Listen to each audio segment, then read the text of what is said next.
Hello, wild women. I'm going to show you today just a workout that I've been putting together over the last few months and kind of honing and getting ready for a few different horse trips I'm doing this summer. And if you're doing the same, you might want to join me in some of this getting fit stuff. So I used to have a very active lifestyle, teaching at least 12 yoga classes a week some weeks, and just really always on the move. And in the last few years, my day-to-day routine is a lot more sitting, and so I found I have to be a lot more deliberate about getting prepared for doing any kind of strong physical activity like going on a horse trip for sure. And so I put together this program that works with strength and a little bit of flexibility, works with the whole body, a lot of legs and upper body, as well as core strength to prepare for your horseback riding trip. So especially if you're someone like me who's a little more sedentary in your daily life, getting active, even if you do just anything, is better than nothing. Going for walks is fantastic. Lifting weights, doing yoga, Pilates, that kind of thing, swimming, cycling. So anything that keeps you active is great.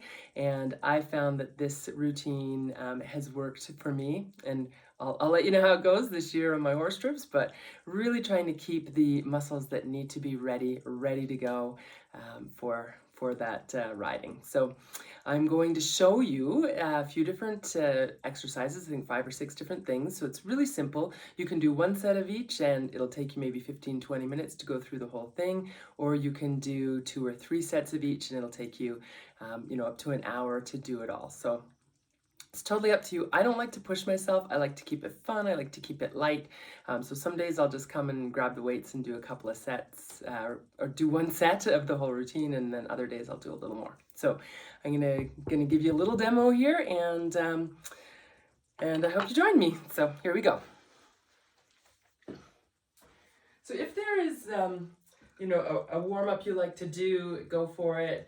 Get your body moving, get the blood circulating. I like to actually use this first exercise as a nice simple warm-up. And I'm going to use these two weights, 2 5-pound weights. And you can do this without weights or lighter weights or heavier weights, whichever suits you. So you just don't want to strain. Start out small and work up from there. So you start with feet about hip distance apart, feet parallel to one another, and weights if you're using them in your hands. And then simply curling up to the shoulders, and then you're going to lift up from there, and then come back down to the shoulders, come down, and then here you're going to bend your knees, let your upper body come forward with a long spine, and then reach back with those weights, kicking back to straighten the arms. So coming up, curling up, pressing up, curling back down, and kicking back. If you want to add breathing in, it definitely ups the challenge. You never want to strain with your breath, so breathe in whatever way is comfortable.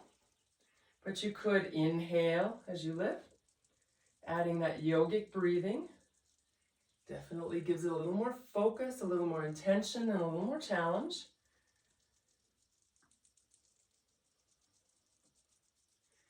Great. So that's the first exercise. And 10 or 15 times is a great number to start out with. Again, you can do a second set or a third set if you like. I always take a maybe 15 to 30 second break in between just to kind of let my body reset, let my breath come back to normal. And then from there, we'll move on to the next exercise. So at any point, you just pause this video, you carry on doing the number of repetitions, the number of sets that feel right for you, okay? So the next one, you want to have a stool or a chair in front of you. You want to be a foot or 2 back from the chair. You'll find the right distance for you. And you can use a dumbbell or a kettlebell here if you like to do this. So I'll demonstrate with a kettlebell, but you're welcome to use a lighter dumbbell or no weight at all. So a little bend in the knees. I'm going to hinge forward from the hips. Bring one hand to the chair, Other hand is going to come to the weight if you're using weight, or just reach down toward the floor. And then it's a rowing motion, so you're going to lift and lower. Lift and lower. If you want to work with the breath here, you're going to exhale as you lift, inhale as you lower. Okay, if you want to add more challenge, whichever arm is on the chair, opposite leg will stay on the ground. You'll reach the other leg straight back, toes pointing down, belly button pointing toward the floor, reaching back with that leg, and then again, reaching for your weight. Exhale, lift. Engage your core really strongly here. Inhale, lower. If you want to add even more for the legs, reaching the foot toward the ceiling and lifting as you lift the weight, reaching back as you lower. Core is engaged. So a few different options there. Again, 10 or 15 each side. You'll do both sides. You can have both knees bent, legs on the ground. You can have one leg up. So lots of different variations, and I really encourage you to play around with it. Find the variation that really suits you. And then as you do this, it's going to get easier over time. So you can add in some weight or add in some of those variations that help to give it a little more focus. All right, so when you've done both sides there, again, a few seconds, maybe 15, 30 seconds break. And then we'll move into a sumo squat. So in a sumo squat, feet are wide, wider than your shoulders, toes are pointed out. And as you bend your knees, you want to think about the knees going not just out to the sides, but back as well. You're lowering down with a long spine and then lifting. So you can reach it right down to the ground if you like, and then up.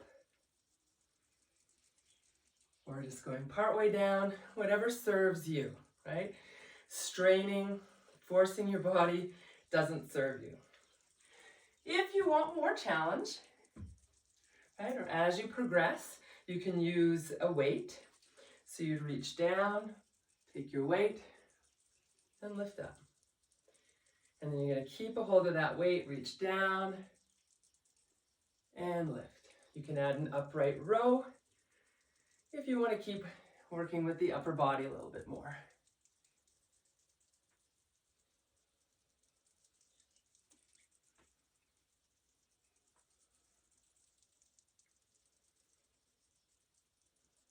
Right.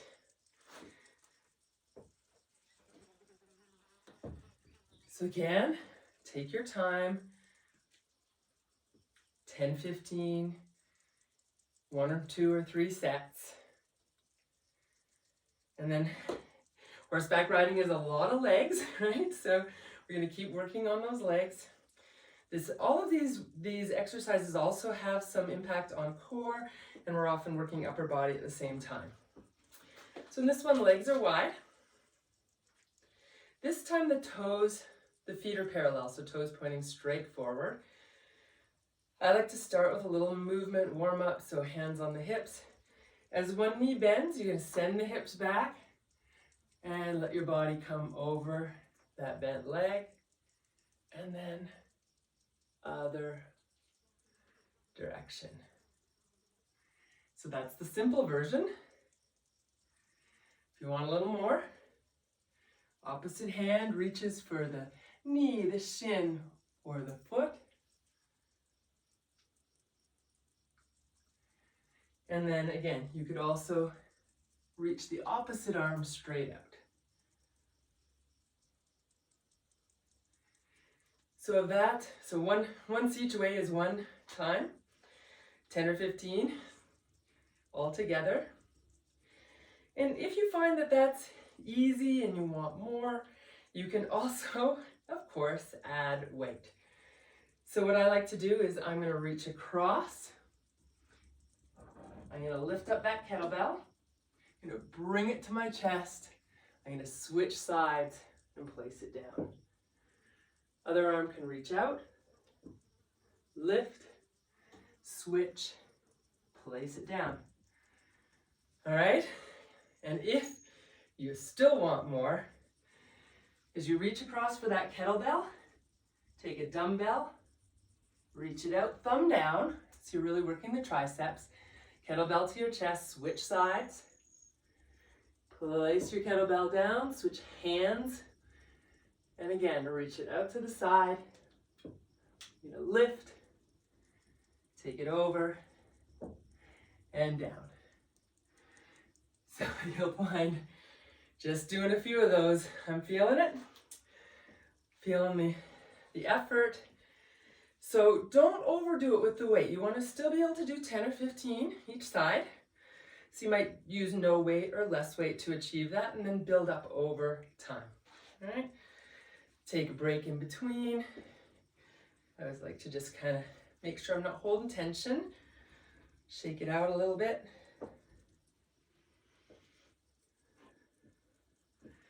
Lovely. All right, so the next one, again, we're going to use a little weight or a kettlebell or no weight at all. This is again going to work legs and arms. There's a theme here. So feet are about somewhere between hip and shoulder distance. Here the toes can even be slightly turned in, right? Bend your knees slightly. Imagine there's a horse between your legs. Right? And then we're going to keep the knees soft, and the idea is just kind of as if you were posting a trot on a horse or doing a rising trot. So hips stay over ankles. Maybe it's just a lift and a lower. And then if you want to add the arm piece in, you can take your dumbbell, lift it overhead, elbows in, and then as you squat down, you lower that weight behind your head.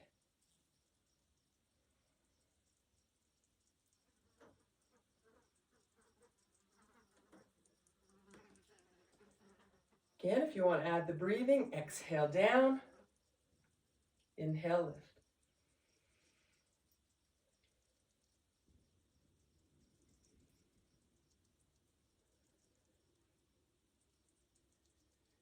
Great. So again, 1, 2, or 3 sets, 10 or 15 each. You want to feel like, but towards the end of your 10 or 15, that it's getting challenging, right? If it's too easy, up the weight a little bit, or you can up the reps a little bit as well. So, great, we're getting there. The next one is really about the core. So core strength is so key when it comes to horseback riding, right? So that you can keep your body moving and flowing with the horse in a nice, strong, but fluid and flexible kind of way. So here, feet a bit hip distance apart or shoulder distance, somewhere in that same range. Little bend in the knees, same kind of idea of your hips being over your ankles. Then we're going to do an exercise called Around the World. So you're going to take your kettlebell or your dumbbell and you're going to pass it from one hand to the other in front, reach it behind,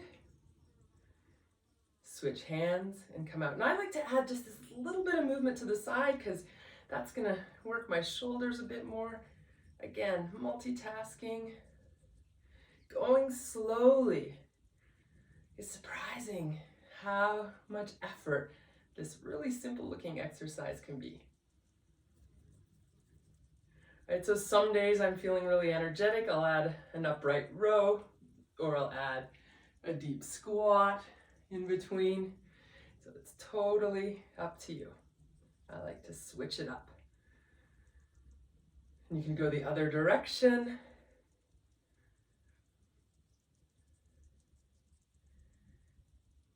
Great. Right, so you're going to go around the world, again, 10 or 15 times. See how that feels. And again, I'll add in exercises here and there just to mix it up a little bit. This is my general routine. And then from here, I like to add in just a little work for the calves and ankles. In horseback riding, you generally want to have your heels down with your toes and ball of your foot in the stirrups, and you want to make sure that you've got nice elasticity in your ankle, right? So that as the horse moves, your ankle can move along with it, as well as your legs, your core. So everything needs to be strong, it needs to be supple, it needs to be fluid, right? So you're moving with the horse. So I'm just going to shift the camera slightly so you can see there's a little step here. And this is where I like to do the calf work. So you're going to let your heels be off the step, the balls of your feet on the step, and you're going to lower and lift. Lower and lift. I hope you can see well enough what I'm doing. It's very simple. Just letting the heels come off and lift back up.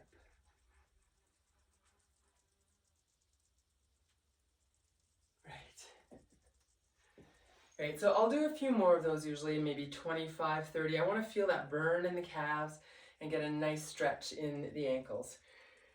And then to finish, I like to do lots of hip mobility work. You can also start with hip mobility work, so it really depends on what feels right for you. I like to end with it and start with just really kind of getting my body warm, getting the blood circulating. But for hip mobility, you can place your hand on a counter or a table if you like, chair back. And I'm going to do some circles.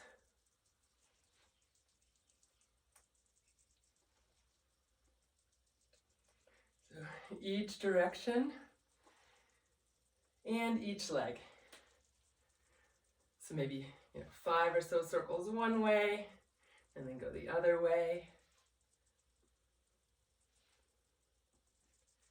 Great, and then you can add a little forward and back. Again, you're going to do both legs.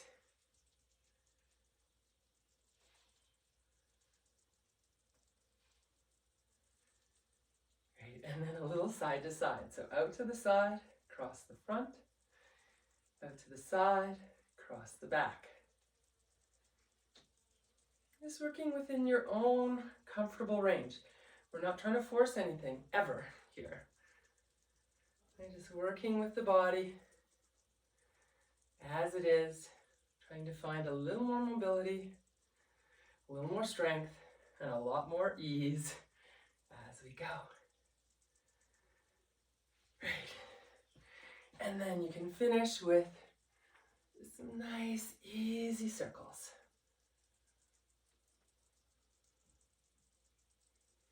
One way, and then the other. And as I said at the beginning, I'm not doing the full routine here, so the idea is to teach you the movements, and then you can do them on your own. All right, enjoy, have a great trip if you're heading out, and we'll see you soon.